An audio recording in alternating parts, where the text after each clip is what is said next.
Hey, hi everyone. So we're very happy to have our second talk for today by own David, who's going to tell us about homotopy manifolds and tangent bundles in homotopy type theory. Right. Thank you, Hisham. Yeah. So this is I know this is kind of our internal seminar amongst friends. So this is a work in progress talk. It's a little rough around the edges. I hope you'll forgive me for that. It's also very simple and elementary. So I also hope you forgive me for that too. Um, so this is joint work with Ulrich Buchholz, Dan Christensen, and Egbert Reike. Anyway, um, uh, okay. So yeah, it's a work in progress. One might wonder why I put this one might wonder figure up here. It's the Harry Ball theorem from some horrific textbook. So um, that's what we're going to talk about in a way. So okay, so get rid of this. There are plenty of purely homotopical theorems about manifolds. So it's sort of in a lot of ways, this is what differential topology exploits. Is that even though manifolds are this structure that appears to refer to things like calculus and smooth structure and all this stuff, there are a lot of theorems about manifolds that are proved homotopically and that in fact really only depend on the homotopy types of the various things involved, and they don't really depend on the smooth structure. As the examples of what I started with on the last page is that there's no non-vanishing section of the tangent bundle of an even sphere, right? And so this is called the Harry Ball theorem. It says on the two sphere, it says you can't comb the hairs on the two sphere so that there's no cowlick, which is a weird way of saying it. This follows the proof that I know follows from calculating the Euler class of this manifold, which is also the Euler class of this bundle, the tangent bundle, finding that if the sphere is even, that Euler class is 2, and therefore it does not vanish. But if it had a continuous section that's not vanishing, then the Euler class would vanish, and therefore we conclude that it couldn't have one. Can we prove statements like this in homotopy type theory? Is maybe a question. What do we even mean by tangent bundle? Is another question. And more prosaically, can we construct the tangent bundles of the spheres in homotopy type theory? So here's yet another introduction to homotopy type theory. I'm not going to really belabor this point. You've probably seen this slide if you've seen me give a talk before. But homotopy type theory is a formal system. It's a logic. And one way to think about it is it's a logic designed to work directly with sheets of homotopy types. So another way of thinking of that is it's a standalone foundation of mathematics with all the usual stuff you can do in normal math. However, there's a way to turn every statement in homotopy type theory into a statement about sheaves of homotopy types. So you can compile it into any infinity topos is one way to think of it. And usually when I show this slide, I'm going to actually be doing ordinary mathematics and homotopy type theory with an extra flavor. And this time I'm going to be doing sort of pure homotopy theory and homotopy type theory. So I'm going to take a new way of thinking about it. But the basics, all I'm really going to say here, especially, is that we have types, which are types of mathematical objects. We have elements of those types, and those elements can depend on free variables of other types. We can also have types that depend on free variables of other types. So as my example of a variable element is x squared plus 1 is a real number that depends on a real number x. So it's a variable element of the real numbers. And then also we have variable types. So the tangent space at a point in a manifold is a vector space that depends on both the choice of the manifold and the point of the manifold. So this stuff is sort of very elementary. And in fact, type theory is one of these awesome things where if you think very, very carefully about something entirely trivial, namely what do your free variables actually mean? What type of thing are your free variables referring to? You end up with this logical system that's actually very robust and very powerful. And what makes it powerful is that everything in homotopy type theory is up to homotopy on the nose. which is a contradictory statement. Normally, up the homotopy and on the nose are opposite things in ordinary homotopy theory. And this is the kind of sentence that I can't really make sense to you unless if you actually use homotopy type theory to do some homotopy theory. But the thing is that the definitions are precise and definite. They have like specific concrete forms, and yet they are all up to homotopy. So, in that sense, it's up to homotopy on the nose. But in particular, everything is up to homotopy. All concepts are up to homotopy. Now, I just said you can do all of ordinary math. How does that track? Well, ordinary math starts with sets. And sets are homotopy types. They are zero truncated homotopy types. They're the discrete homotopy types. So we do have all of that.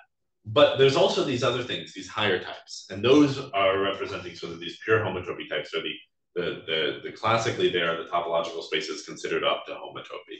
But in homotopy type theory, we only have things up to homotopy. So they're just homotopy types on the nodes. If you're not a type theorist, you've never heard of that before and you don't care, here's a way to think about what we're going to be doing in this talk, which is we're going to be doing homotopy theory in an infinity category. And we're going, so, this is sort of the setting we're in. This infinity category you can think of as the infinity category of homotopy types, right? So the homotopy category. So we have the point. That's going to be our starting place here. We have homotopy pullbacks, which lets us take path spaces and loop spaces and stuff like that. And we have homotopy colimits, which let us form cell complexes and glue things together, et cetera, and suspend things and all these other stuff that are nice homotopy colimits. And these homotopy colimits are stable under pullback, and they satisfy descent in the sort of a generalization of the Mather's cube theorem, like very classical result. So these are the axioms effectively that I've written down of an infinity topos. Watch those some the issues, but and that's what when we work in homotopy type theory, we're doing something that can be done in any infinity topos. So okay, so if all maybe I should say this, when we do this, it's harder to do this in some ways than point set method. It feels really different, and it also weirdly feels somewhat the same. It's actually a very strange, experience on the other side of a mirror. Why do it this way? It's a fun mathematical puzzle to constrain your tools and see what you can still prove. And another thing is that at the end you get a larger generality because all your results are true in all infinity toposes. Okay. So if all concepts are homotopical, what is a manifold? About manifolds in this sense. And so we could take the normal definition of a manifold. Here it is. I just wrote it up for good measure. And that totally works. This is a definition you can totally do in homotopy type theory. Homotopy type theory is a general foundation of math. You can do all normal math in homotopy type theory. But that's not what I mean. That's not what I want. Because if you look at what that is, if you take what is the real numbers in that definition, right? We have Rn is like a sort of something we start with here. Rn considered as a topological space. That thing is like n-fold tuples of Dedekind cuts of rational numbers, right? All of those things, like if you think about like what the rational numbers are bijective with the natural numbers. So really we start with the natural numbers, which as a homotopy type is a discrete homotopy type, right? It's like, there's no paths in the natural numbers. And then we form power sets of it and we do stuff like that. All of this stuff is set theory. It doesn't invoke any homotopy. So that Rn there is not a homotopical object, I should say, right? It's a discrete homotopically, it is discrete. It has no paths in it. No intrinsic paths, which is the paths of homotopy type theory. Maybe I should have said that. Path is a primitive in homotopy type theory. So in particular, every manifold under this definition is also homotopically discrete in the abstract homotopy theory of homotopy type theory. Obviously, you could do ordinary homotopy theory in homotopy type theory, but then there's nothing to talk about. There's no difference. That's just, you can do anything you can do in ordinary math and homotopy type theory. The cool thing is that you have these extra objects, which are native homotopy types with primitive notions of path floating around. So how can we get at those? And so this is not what we meant. So here's a little heuristic picture, and I'm gonna take a sip of my coffee because otherwise I'll finish this up way too early. So,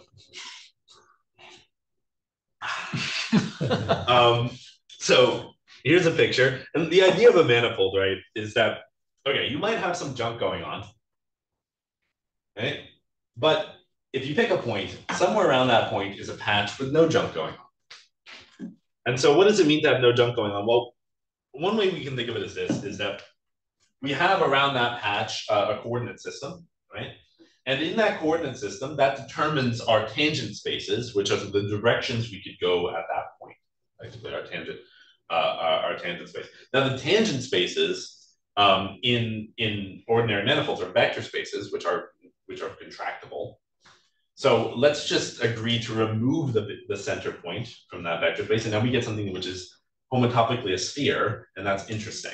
So instead, we're going to really focus, instead of, when I say tangent from the rest of this, I'm really going to be focusing on tangent spheres. So you can think of it as the tangent space with the zero removed.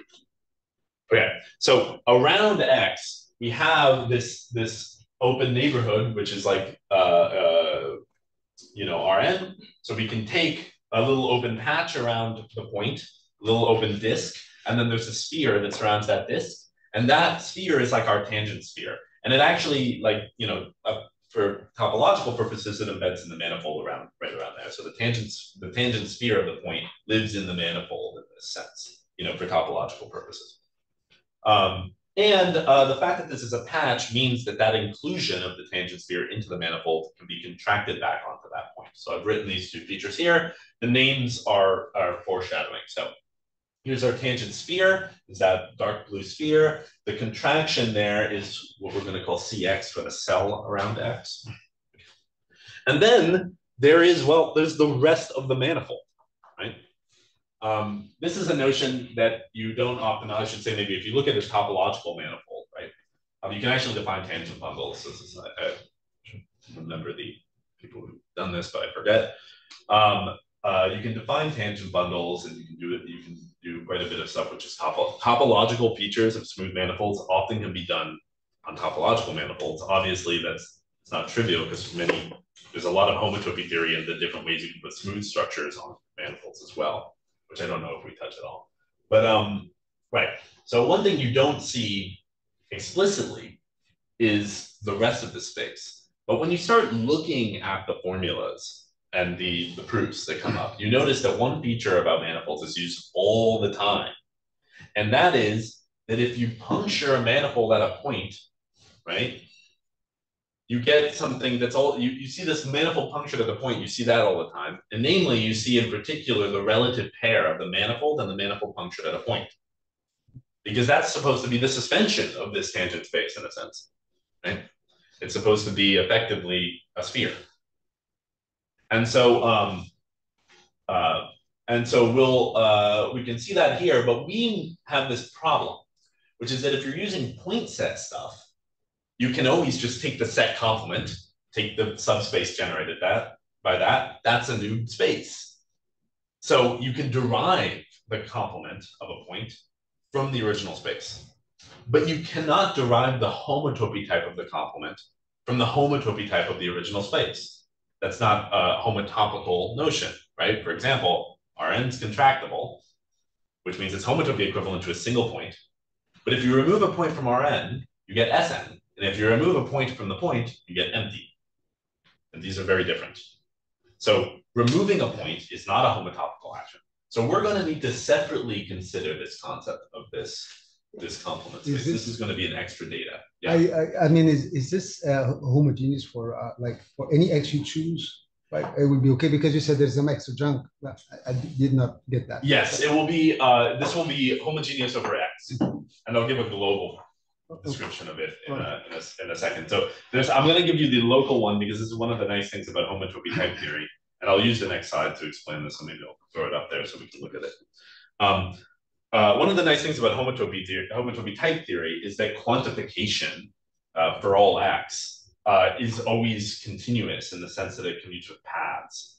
So what that means is that I can say things like, for all X, I have this space, and what I've done is give myself a bundle over the domain of variation of X. And that's really nice. That means I can work pointwise but everything is nicely homotopical. And that's really the power of the type theory, keeping track of these free variables. It's like why it works so well is that we focus really hard. So here's the definition. I've given at the top, I've given a definition that I think is very intuitive, which is that a homotopy manifold is going to be a homotopy type or a type equipped with some extra structure. I'm going to stop saying homotopy pushouts like after this slide, by the way. But we have some homotopy pushout diagram here. I'm going to say what it is. For every x here we have the pointing map that takes a point into the manifold and points out x. And we're going to give a pushout complement to that map. So what we do is we have this bundle over the point here, which is to say we just have another homotopy type, which we call the tangent sphere, or the tangent space of x. Then we have the complement of x in M, which I write as CXM here. We have the map from the complement to M, which we think of as the inclusion, the complement. We have the inclusion of the tangent sphere as the boundary of the complement, which is that top thing. And then we have the cell CX, which contracts that boundary of the complement back onto X. And we say that this is a pushout means that recovers the space, right? Which is sort of obvious. Again, if I look at this picture, you can see that the whole space is glued out of X, the point, and the complement, which is in yellow, along the boundary by setting a path from X to every point at the boundary there, which is the tangent space. So TXM and CXM are now data, they're not defined by something else? That's right. TXM and CXM are data. So there's one thing I might say, is being a topological manifold, for example, is a property of a topological space. But it can't be a property of a homotopy type because there are many different manifold structures on the same homotopy type. For example, all the RNs are manifold structures on the point, thinking homotopically. So we definitely need to, being a manifold must become data. Okay, so we can globalize this notion. So everything that's universally quantified in homotopy type theory can also be just turned into a global statement and bundleized. And this is an easier one. If you want to interpret this in an infinity category, this is an easier one, which is a manifold structure on a type M is a push-out complement of the diagonal inclusion from M to M times M, where the part that goes over M is a sphere bundle. So the fibers are spheres. Oh, I should say, when I say mere sphere, that's homotopy type theory speak for it's a sphere, but the equivalence with the sphere that makes it a sphere is not part of the data. So it's just saying it's that's why we say it's merely a sphere, but it's not like we fix an equivalence with a sphere. That would be a trivialization of the tangent bundle, which would be too strong. Is this, it's very distant memory, but is this like the micro bundles? Micro bundles? Is similar? I don't know. I should. When they look at exactly that diagonal inclusions, and Milner has papers on micro bundles. Yeah, it was used extensively. I would love to know because I'm not familiar with this, but it is if you take the definitions at the names at their word, and you every ordinary manifold, an ordinary topological manifold works like this, as in you build these kinds of things. But you're saying that there's a formalization used to Milner in micro bundles. Micro bundles, which awesome. Is very very close to. That's great. Thank you. I haven't heard of them, so that's wonderful. Yeah, because it's very elementary. It seems like it should have been done. So I would. Yeah, I'll look that up. Thank you. Micro bundles. Okay. So one thing I can say is that homotopy manifolds are homology manifolds, as long as you believe me that the complement really is the complement. So a homology manifold is a space where if you take the relative homology of the space relative to the space less a point, you get the homology of a sphere. Okay? So that's what a homology manifold is. And how do we show that homotopy manifolds are homology manifolds? Well, we have this push out here, and we can take cofibers of each side, right? And because it's a push out, the two cofibers are going to be equivalent. That's okay. Okay. So now we have this map that compares these two things here. And we can take, so therefore they have the same homology. Right? They have the same homotopy, right? Okay. So the homology of this is the relative homology of that map, right? That inclusion. And the homology of this, well, this is a suspension of a sphere. We assumed that the tangent space was a sphere. So this is suspension, it's still a sphere. So there we get our identification of the relative homology with that of a sphere. So this totally would work if we knew that the complement really was the point set complement, right? This complement bundle CXM was really the point set complement. This would totally work. And that would be really nice because that would imply point array duality and all these nice things. However, we'll see that unfortunately this definition is not really constrained. And in fact, we're very much leaning in calling these things homotopy pre-manifolds, just because we need to add a little bit more to the complement. It's too unconstrained as it is. I'll talk about that maybe at the end. Okay, so now I want to talk about examples of homotopy manifolds. Are there any questions maybe before I go on that? Yeah. Could you just remind me that the X in the definition of the is that a fixed datum or do you do? No, the X is it's for all X. All X. For all X. So if you want the global picture, as in the like what it would look like here, it's we have the diagonal inclusion here, and we take a push-out complement of that. So the way we think of that is this is the inclusion of the complement of the diagonal, and then we glue it together here along, well, the normal bundle in this thing, if you will, in the normal bundle of the diagonal, but you can equate that with the tangent bundle, and that's sort of how they work like this. I also actually have a very trivial question. Is it a good idea to write the sphere bundle like the tangent bundle? Shouldn't you write S? That's a great question. And so if the tangent bundle is the tangent spaces are contractible. Yeah. So for us, they're all the point. So there's really nothing in our theory that could be called the tangent bundle. We could call it S, but since the only thing we can ever do is tangent spheres, we might as well just call this the tangent sphere bundle. And then we stop saying spheres. Right, but at the same time, you're kind of suggesting that these diagrams do somehow have the ordinary meaning, which of course they don't if you read it as a tangent bundle. Anyway, it's just a trivial remark. Right. If it's it's the tangent, like ordinarily it's a tangent sphere bundle. Yeah. So the TS. You need S somewhere. Or just S. S as a decoration somewhere. Okay. Just the notation. Yeah. What if I call this tau instead of T? Would that be better? Or like the unit tangent bundle? Yeah, it's like the unit tangent bundle also. But tau is still the standard name for vector bundles in algebraic topology, right? So I'll come to that, but we think of these as vector bundles. Okay. Right. So so the thing is, like, it's not like a lot of what I do in homotopy type theory is literally ordinary mathematics where you literally have vector bundles and all this stuff. But this is analogously what you do in ordinary mathematics, but it's pure homotopy. So I feel like the namespace is different enough that it's okay. But sure, understood. Okay. So let's I'll talk about some examples. So first of all, I'll tell you how to define Rn. It's really easy, but it's a nice. To me, this was the other reason. I see. Now I realize. So to me, this was a nice point where I was like, finally, I understand what is the difference between all the Rns and homotopy theory. Well, they all have different homotopy manifold structures.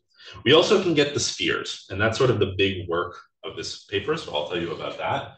I'm not going to tell you all of it. Actually, there's most of the hidden work of this talk occurs in there. We are working on RPN. We have the tangent spaces for RPN, but the complements of RPN, which should be RPN minus ones, but they need to vary correctly. So we're working on that. Furthermore, we have products of homotopy manifolds, which I'll show you very shortly. And in fact, we have every single type is a homotopy manifold. So here's the definition here. We take, for every point on any type, we say its tangent bundle is any sphere, like the n sphere. And then we can just wedge it on to the manifold at that base point. And then obviously we can cone it off again, right? And that gives us a push out. So this is what I say when the complements are really under constraint. This is what I mean. We have these horrible, horrible counterexamples, these monsters, which are very trivially manifolds. And what this tells us is that the definition cannot imply Poincare duality, because obviously not every type has Poincare duality for its own homologies. So we need something else. And the thing we're going to get is basically, I'm going to argue, but this is probably not going to be too much of a talk, but I'm going to argue that what we need is basically, we first of all need to work with embedded manifolds, so manifolds that can be embedded in Rn, which of course is provable for all ordinary manifolds, and even a variety of finite complexes. All this stuff can have these embeddings, but for us will be another bit of extra data, and if that will satisfy a property, and that property will be a Tia duality, and that will give us the full definition of a manifold. So unfortunately, we almost need to ask for a Tia duality, and we can prove it, I believe, for the spheres. We haven't checked it for products yet, so again, work in progress. So let me show you what Rn is. What Rn is pretty simple, right? This is the push-out diagram that defines the tangent spaces of Rn, right? So Rn is contractible, so its underlying homotopy type is the point. But then what makes Rn different from Rk, right? Well, it's what happens, what's the tangent space, right? Well, the tangent space of a point, or zero, let's say, in Rn is Sn minus 1. And so is the complement, right? If you remove the point that's homotopically, that's just the sphere. So this is the tangent structure with the identity here, because the push out of the identity is contractible. We know that this is a push out. So this is a nice, simple example. And now products are come down to this fun little lemma that I want to talk about here. So how do we take the product of two homotopy manifolds? Well, we're going to just take the push-out products of their defining push-out squares, right? So I'm doing this point-wise. Again, you could also do this at the global level, but it requires a little, moving around. But this is nice and easy. I have to now stand. Hold on one second. I'm going to just, if I stop broadcasting, is it okay? Yeah. I've sent it to you. Do you mind if we? Yeah, sorry. You sent it already? Yeah. Oh, okay. So let's do that. Okay. Well. Okay. Here you go. It's yours. All right. Okay. All right. Thanks. So to take the product of two homotopy manifolds, you take the push-out product of their structure, defining structure squares. So the way that works, what I mean by that is push-out product is the push-out product is you take two maps, right? And then you take the product of each of them you make a square out of the products, really. You product one with the identity on the domain of the other and with the codomain of the other and vice versa, and that gives you a square. And then you take the push out of the back of that square, and the push out product of the maps is the gap map that you get in there.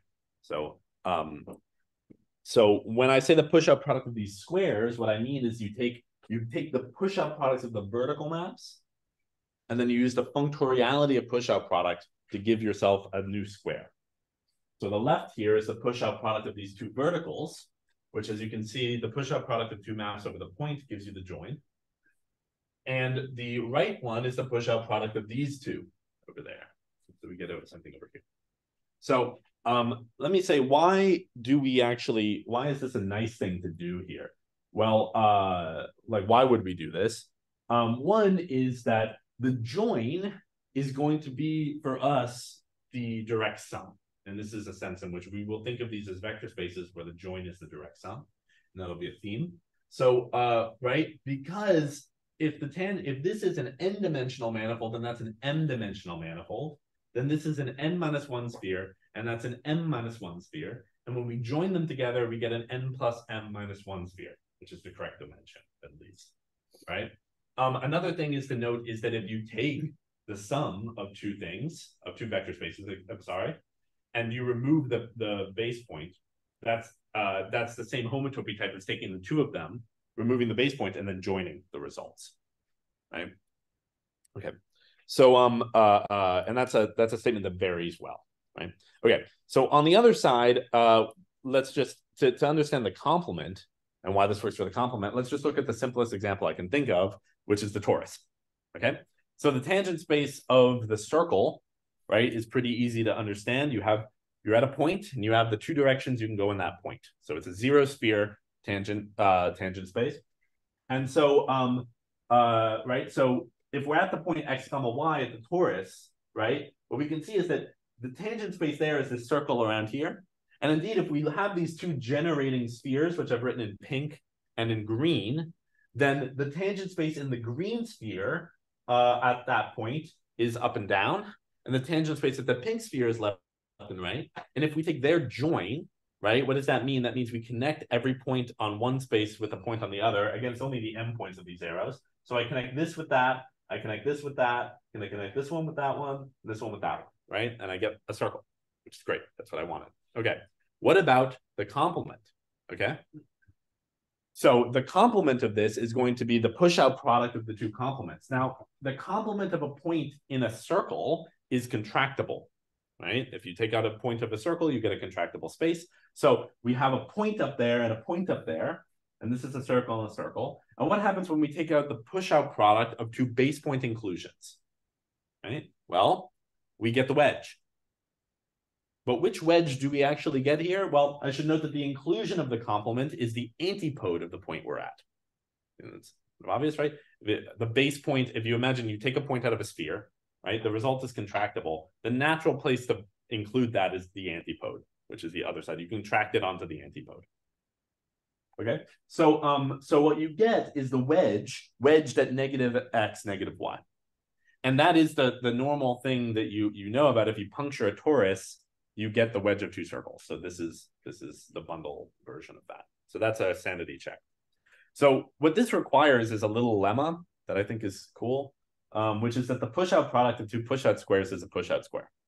And I hadn't seen that. I don't know if anyone's seen that in the literature. It's not hard to prove, but it's like, I think it's pretty cool. I don't know, I'd struggle. So suppose we have these two push-out squares, then we can form the square given by their push-out product. So this is the push-out product is done vertically. We have the functoriality of the push-out product going horizontally. So here's how we prove it. So the first thing to notice is that this square up here, right, can be factored into two squares. Where in the first one, on the bottom, we only do one of the maps over. And on the other, we only do the other map over. And the push-out product here, if you can look in here, it's with G and G. And here, it's with F prime and F prime. Now, the push-out product is symmetric, right? So what we're noticing is that we can reduce the problem to check that this square here is a push-out. We only need to check that both of these squares are push-outs. But these cases are symmetric. So we can look at just one. And in this case, we're push-out producting with a square whose horizontal maps are identities. And so that's what we get in here. Of course, the beautiful diagram, which is the whole reason I wanted to include all this text, is just to include this diagram with explanation, is unfortunately not showing up with all the shading of all the cells, but all the cells are shaded very gently somehow. Yeah. So it goes.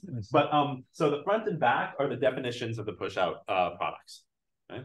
So think about all of this coming into the plane. These things lie in this plane. That one lies in that plane. So this little square in here is by definition a push-out. That little square in there is a push-out. Okay. Now, also, we have a lot of other push-outs, right? Which is to say that the top and bottom here, if you notice the top and bottom, the top square is our left square multiplied by B0. Multiplying preserves push-outs. Right? You have a left adjoint to multiplying by a fixed space. So that preserves push-out. So this top one's a push-out. The bottom one's the same thing, but it's with B1. So that's a push-out. Okay. And we can also get some more pushouts. So this one will also turn out to be a pushout. Boom. And this one will turn, these front faces are going to be pushouts. And then we'll use pushout like cancellation, I guess, to get this diagonal here is a pushout, which is the square we wanted. So it's a little bit of a hop and a skip around the diagram, but you're like, this is a pushout, that's a pushout, therefore they're, you know, these two composed together is a pushout, therefore this other thing's a pushout, therefore that one's a pushout. Yeah, I'll just run through there. That's good. Okay, so now I can come to the sort of core example, and this is actually in a way where we started. We started by trying to define the tangent spaces of the spheres in pure homotopy type theory, which again, to say sort of what the problem is, can you define the tangent spaces of the spheres using only colimits in an infinity topos is one way to think about it, right? Only just pure abstract colimits. So so the idea for doing this is not really to think of manifold stuff, but to think of what we call homotopy linear algebra. And I mean that not in the sense of Joachim Koch, who talks about the, you know, groupoids via groupoid cardinality. You can think of as spans of groupoids as linear maps between vector spaces. That's not what I mean by this. I mean something really naively where, and I have a table on the next slide, where we're going to think of, you know, S naught as the real line, and we think of join as the direct sum. So this is the sense in which we're going to do homotopy linear algebra. And so the thing to notice is if I fix a point on a sphere, and if I could draw better, I would have put this point at a more generic position, but I can't. So the point's right at the top of the sphere, it's the North Pole. Its tangent sphere is identifiable with its orthogonal complement. So if you take the vector and you intersect that, you take the vector, you take the orthogonal complement in Rn, you take the intersection with the sphere, right? You get a new sphere. And that one is, if you imagine shrinking it up, right, is the tangent bundle, the tangent space, the tangent sphere of our X. You can think of this whole top hemisphere as the cell that contracts it, right? And you can think of the complement here as everything else, okay? So the complement there is everything else. It's contractible. You can see that the base point of the complement naturally is the antipode. So that's what I put up at the top. And the path between them, the homotopy between them, we can think of as these meridional lines.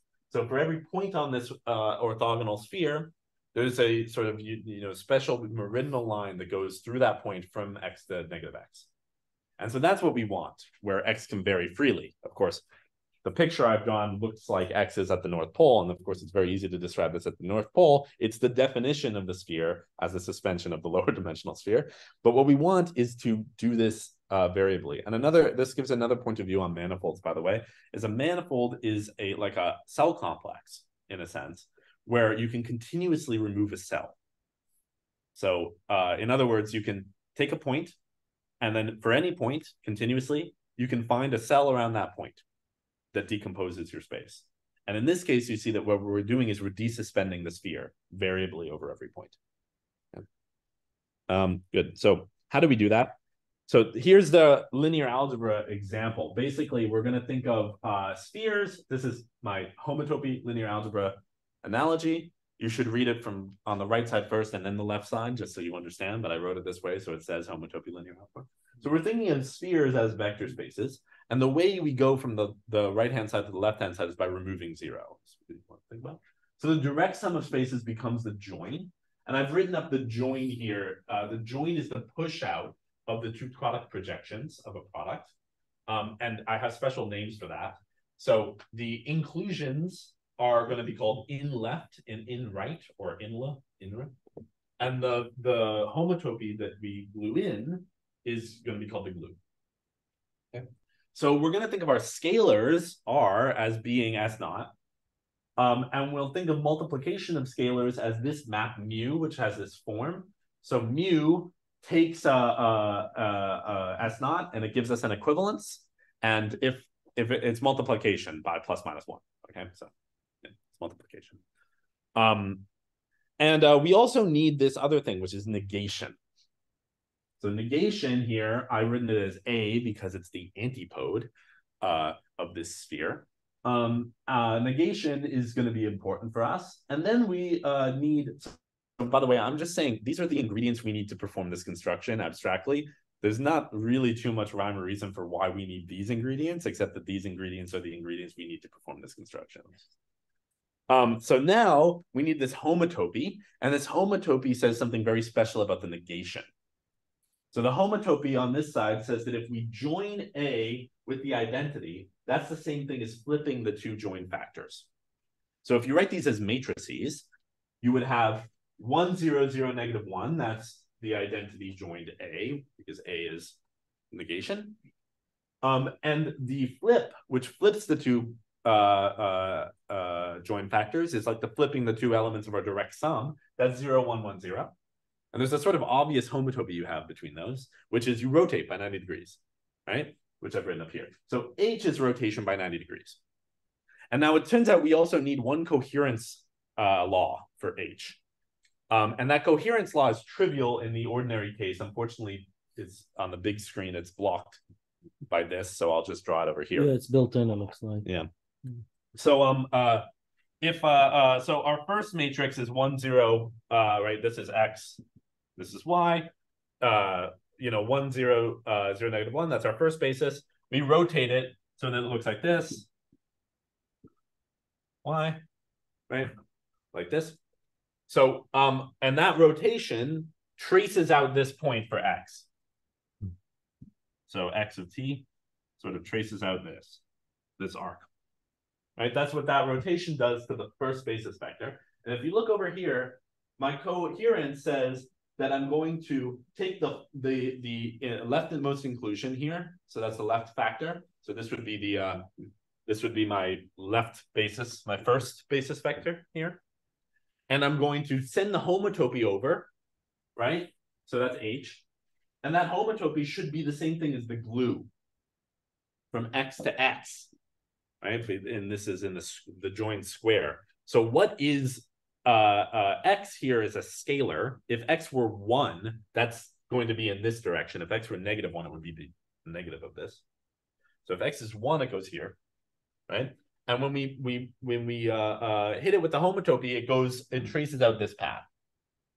And that path, this is the glue from this direction to this direction, right? Because when we form this join, maybe I should say this, the join, how do we have the join of two S0s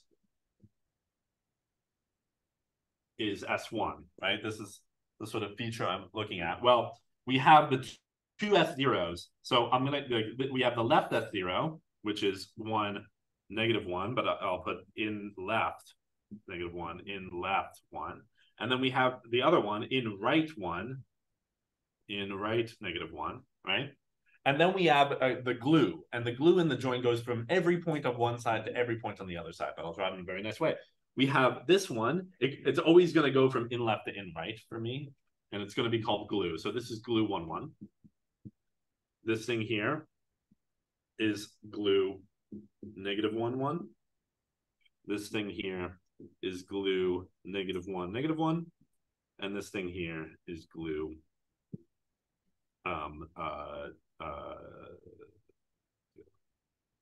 glue 1, -1. Right? So this is the picture of the join, and as you can see, it forms a circle, right, when I glue in these paths. As you can see, glue 1, 1 here, which is this glue XX here. I mean, it could have been glue -1, down here, but glue 1, 1 here goes like this. That is the exact same arc that is traced out by H, which is this rotation, and that's what this coherence says. Now, why do you need this of all the relations possible? Because it makes the construction work. I think there's probably a nice and a deeper reason, but we don't know what it is. So somehow this is saying that, like, you end up with a circle when you freely move into a new direction in linear algebra. So another thing I'll say is that this is super abstract. So we can actually take any type to be our scalars. We can take any multiplication of this form, where we call this a E and A torsor, if we have this. It's not it's like the worst, it's like the most naive kind of torsor where you have no structure on the thing you're a torsor of. You just have this multiplication where if you pick a point in the thing you're acting on, you get an equivalence with the type A. So that's what that says. If you pick a point in E, you get an equivalence with A. And then we still have all the same structure on A here. So A is replacing S0. And the reason for doing this is because with this variation, we can also have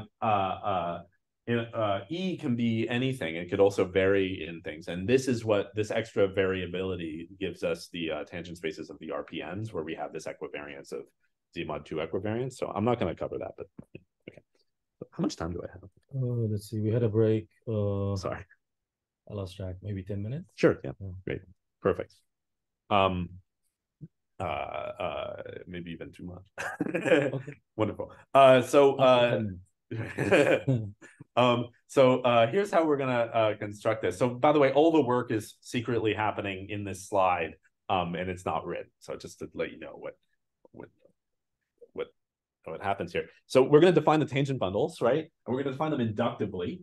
And we also need this coherence here. And the coherence says this: if you take any point on Sn and you take its tangent space, its tangent sphere, and you join on S0, you get the original space. So what does that mean? Well, you take the orthogonal. So again, it's better to think of these as orthogonal spaces, right? So rather than tangent spaces, it makes it easier. So if you take a vector, right, in n-dimensional space, you take its orthogonal subspace, and you direct sum a new direction onto that, let's say through the same one, you should get back to your original vector space.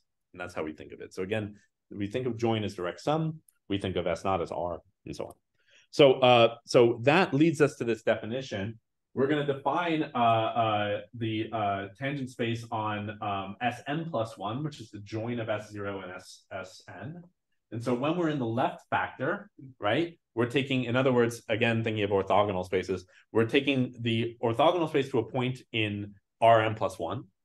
If we're in the new dimension, right, then our orthogonal space is all the old dimensions. And that's what we take here. That if we're in the new dimension, that the tangent space is Sn. Okay? If we're in an old dimension, our tangent space is the tangent space in the old, if we're in the old direction, our orthogonal space is the old orthogonal space together with the new dimension. And that's what we have here.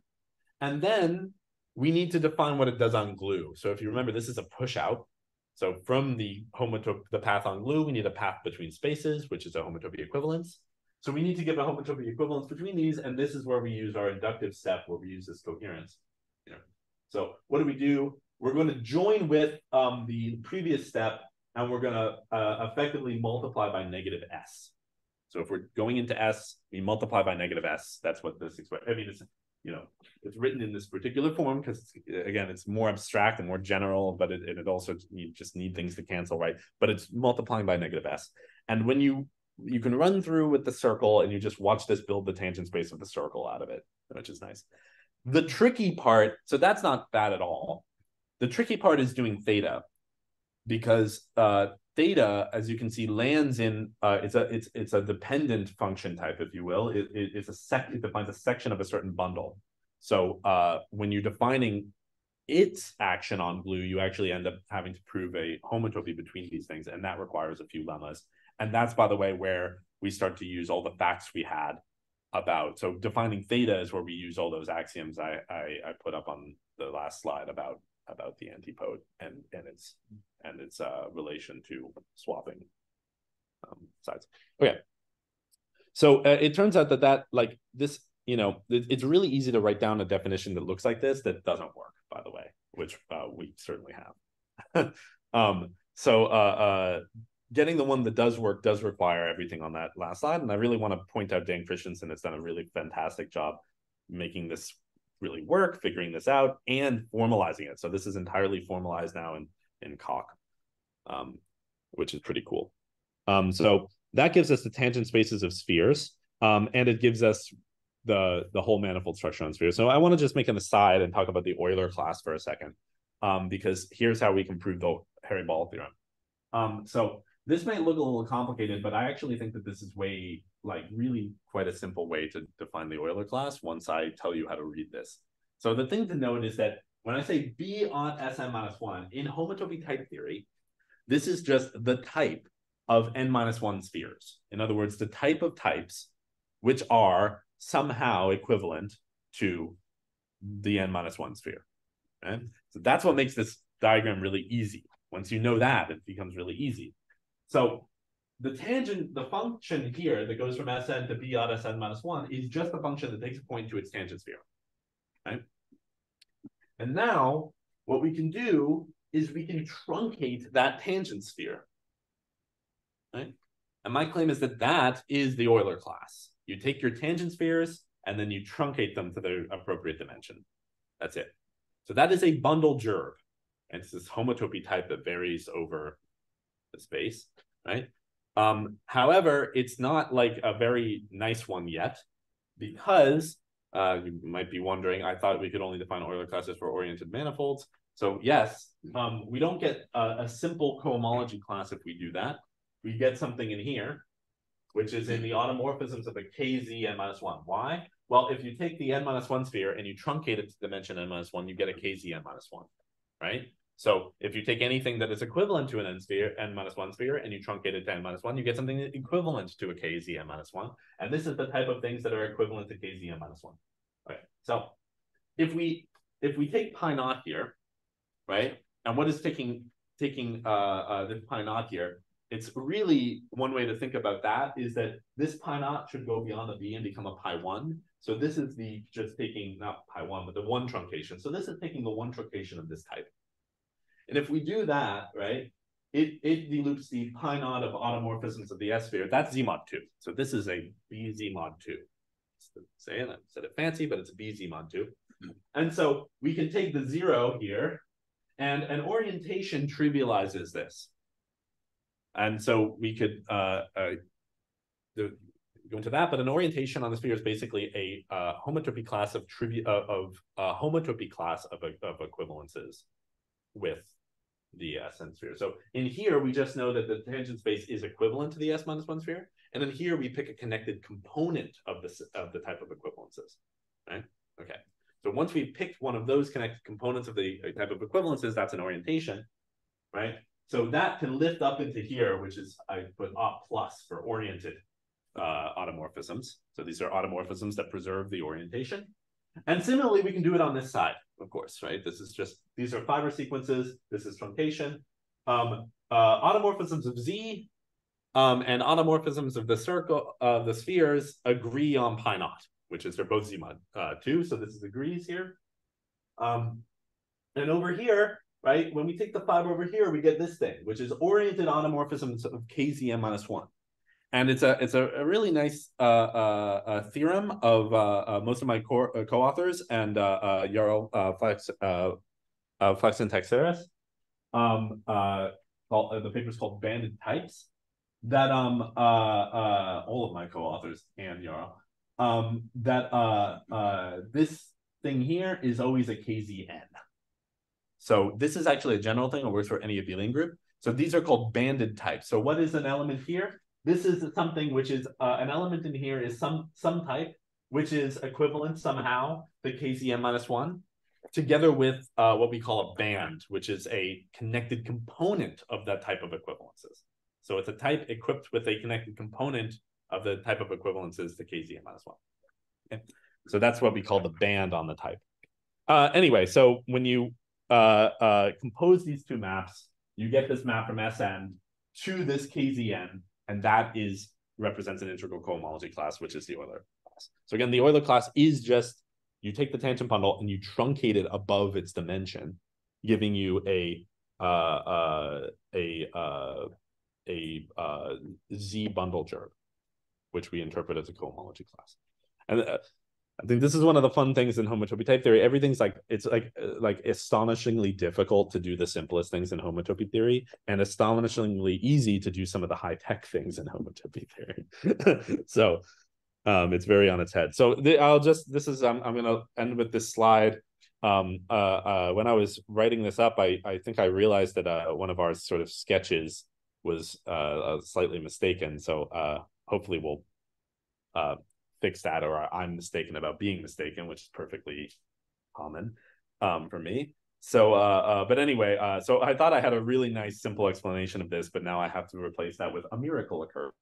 I'm pretty sure we can do it. It comes out somehow, but my super simple explanation doesn't work. So here's the problem, right? We have these really trivial manifold structures, super trivial manifold structures. How do we monster bar them? How do we get rid of those trivial ones?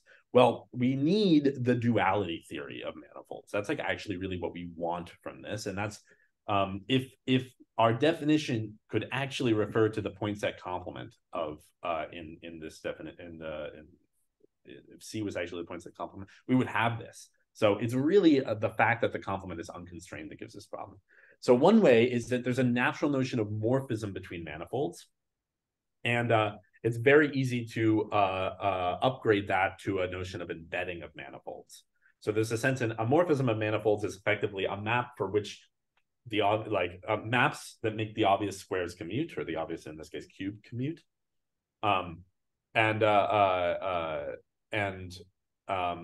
That includes a map on the complements, which means that every map of manifolds is injective, right? It extends to a map on the complements of points.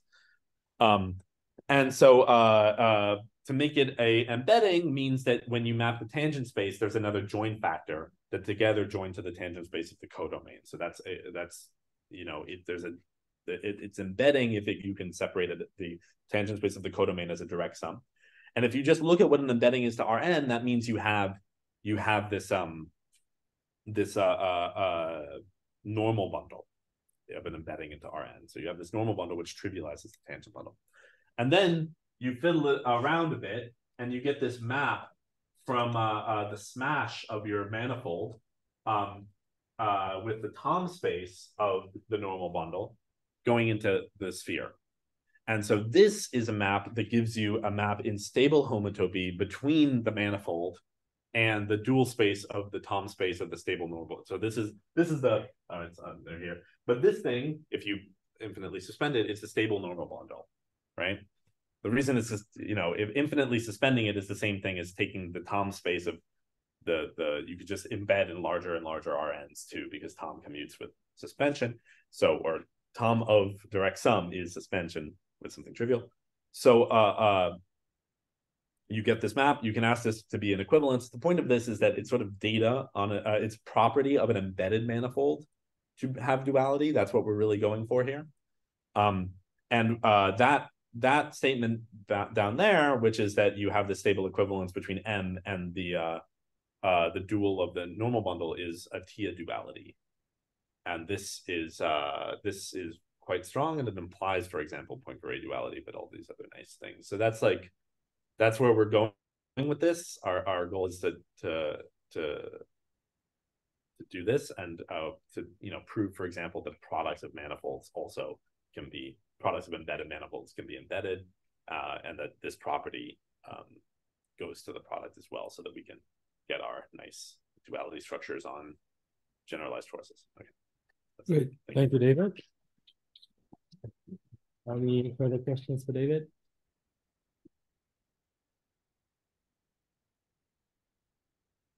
The analog of the hairy compound, the hairy ball theory. You haven't used that, or was it just to... Oh yeah. So sorry, I didn't say that, I guess, but okay. When we take so the hairy ball theorem should say that this is a tangent sphere bundle. So the hairy ball theorem just says that this thing should have no sections. And what we can show is that if you do have a section, we can make this Euler class vanish. And it's not too hard to do that with this definition.